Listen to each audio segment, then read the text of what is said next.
بسم الله الرحمن الرحيم أنا محمد حسين جديد عباشو أحمد دي محا حسين nin la yidhaaho aniga dhalay oo ka tirsanay ciidanka dayniile nabad sugidda qaybta nabad sugidda oo 22 cawada ku tahay oo iga maqan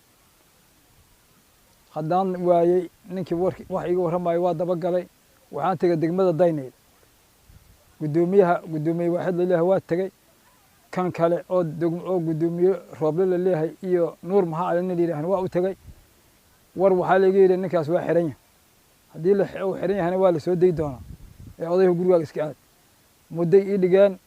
muddadii waa la soo dhaafay igaarkayga laymana soo dayn meydkiisa layma tusin waxaa mugga iiga muuqata maha afduub in loo haysto sidii jawaan badar ku jiro baqaar lagu xirtay oo kaleto oo laga dhigay ima qabato haddii dowladda cada jirto waxaan rabaa xildhibaanyada madaxweynaha ra'iisul wasaaraha cadaalad wixii igaarkayga in lagugu raajo hadduu dembi leeyahay ee maxkamad xakunto waa ku qanci lahay maxkamadda ma gey juuni badar hooq baqaar lagu xirto aw rag ka dhigay ragga ka dhigayna waa aqaanaa dowladda hadday ii soo qaba hayso sheeg la yidhaah waa sheegi karaa adigoo idoo saas darteed anoo hadda maanta tilmaamay iyukan ways ogyihiin waa ay ballansheen ballan hadduu jiro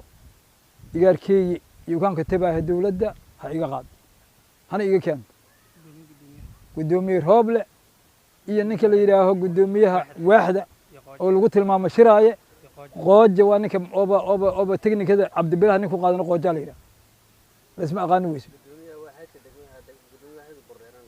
gudoomiye xadka oo shiraaye waa ku dar oo burdheer waa ku daran yahay kama baxsan saas darteed intaasuu wiilkeyga ku maqan yahay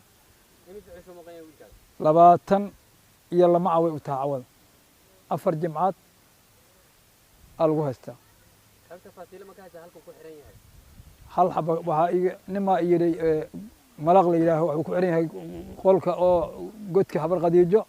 nabad sugida u xiran yahay meeluu ku baashaalaa warkiisa anaa haayo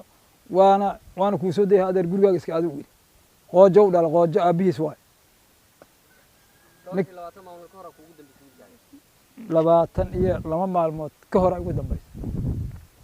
hadda uga tegay waa nabad qabay baabuur uu lahay degmada uga tegay furo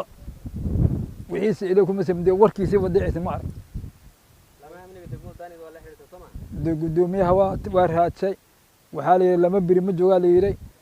intaan haddaan gudoomiyihii waayo waxaan qaabilayay nuur maxaa cali gudoomiye malaq ninka la leeyahay madooba nin la leeyahay waa qaabilay nafsikiisa wuxuu yidhi wax la sheegaayo hadday wax ka jiraan adeer rooble iyo ninka la yidhaaho nuur maxaa cali iyo dad oo nin oo saalax la yidhaaha loo diray nimankaas gurigaaga iska aadu yidhi wax kama jiraan beebeena yahay lambale maba is arkan 3 maalmood tagaaye 3 maalmood degmada waa ka maqnaa inta haddoo socdana ma aqaan hadda maba isnaqaan ما كسوق بكر إلى هك عبسا بسم الله الرحمن الرحيم الحمد لله رب العالمين waxaan cabasho ka nahay anagoo deegaanka nabaddoonnadii deegaanka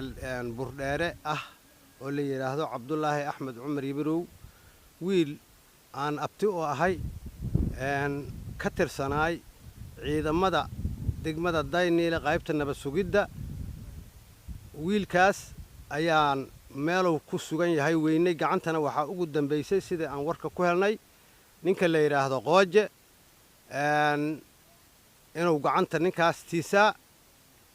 oo ku noogu arag dambeysay gudoomiyaha degmaduna wuu og yahay gudoomiye ku-xigeenka gudoomiyaha degmadana wuu og yahay midka waaxda burdheerana wuu og yahay arrimahaas ayaan ku haysanaa aynan naga qancin ilmihiisi oo mulqaa oo haddii la ku diidin xaaskiisa oo haddii la ku diidin dadkiisa iyo reerkiisa iyo dayacan ayaa meeshaan looga tegay wiilkaas nolol iyo geeri wuxuu ku sugan yahay waxaan ka rabnaa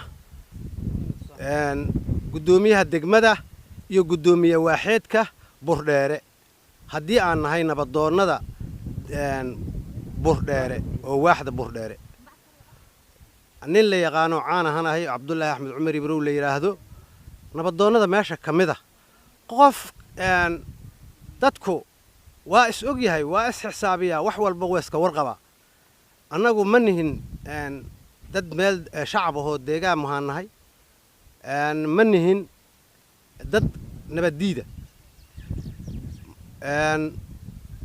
haddii maaragtay ahay ciyaalka ilmaha iyo macnaha iyo habeenkii layska wato ma arkin iyo ma yeelin iyo maxaas dhibaato badan ayaan ku qabnaa annaga maamulka degmada Daynil degdeg dadka ay haayaan ay afduubeen waa inay degdeg nooga soo jawaabaan wabillahi tawfiiq الله magacaygu waa Fartuun Tahliil ninkayga wuxuu ku maqayaa gacanta dawladda waxaan iga wata ninka la dhahayo qoonjo wuxuuna igu dhahay howlgalaha wada wuxuuna iga maqayaa 24 maalmood wax warana kama haayo mana hurudno mana hergalno hooyadiis waa sidoo kaleetood aniga waa sidoo kaleetood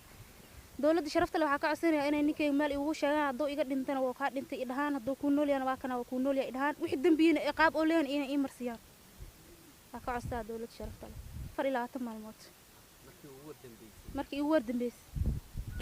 waxaan liigu dhahay howlgala aadaho igu dhahay ninkaas qoonjo la dhahayaan iga waday hadartaana wax warana kama haynan nabad sugada ala xiriirnaa annagoo noo xiran yahay waan idin soo deeheena maalmo ka dambeysay noolada ilaa hadan wax war ma ka hayn waa la kulanno gudoomiyaha sidoo kale sidoo nugu dhaay asagana waan ila soo deeheena hadan wax war kama hayn wax uu ku xiran yahay ilaa hadan anag ma wahayno ani ma hurdamana hargal dareenkay inuu qofka maqanta waa la dareemi karaa maahno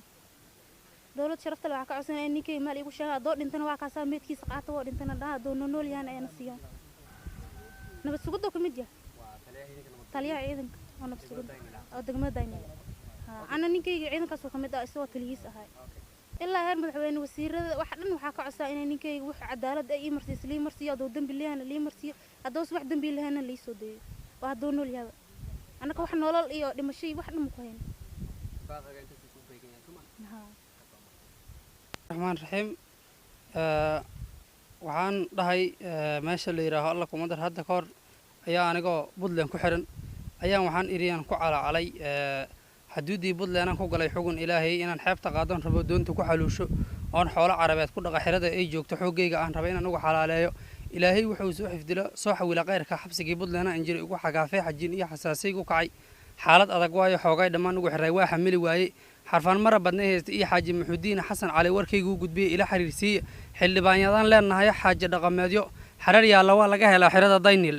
Daynil waxaan ku ribeeyaynay oo maaragtay anoo mahas ku xiran aan ku ribeeyahay waa berigan cawadana inay maaragtay dadkayni ay iska qabato ay xirxirato oo alla kuma daraadee hay ahayd maaragtay noor nala raadiso oo nala duusho maxaan ka rabnay inay shib naga tiraaho ay naga jiifato oo dadkayna meel isaga xiran yihiin anoo ka alla kuma daraadee hay ahayd ka sugumeynin mana ka rabin inay alla kuma daraadee meel orax ayan hay ahayd istaajiso nooga tagto u maleeymeynin inayna soo dadkayni nala soo jiriso haddii ilaa dadka aan meel walba meeshaan jirna waa Daynil lama ku ribeeyaynay waa mahad dalkayni waa dadkayni waa mahan jeclaynay inay alla kuma dar dadkayna sida baqaar alla kuma in la xirto shib laga yiraaho oo cadaalad la marsiinin oo meel walba la warsiinin dawladda madaxweynaha wax walba waxaan ka codsanaynaa ninkaas in alla kuma daraadee cadaalad wuxuu leeyahay la soo marsiyo hadii oo wax dambi uusan lahayn si dhaqsiya lagu soo deeyo wabillahi tawfiiq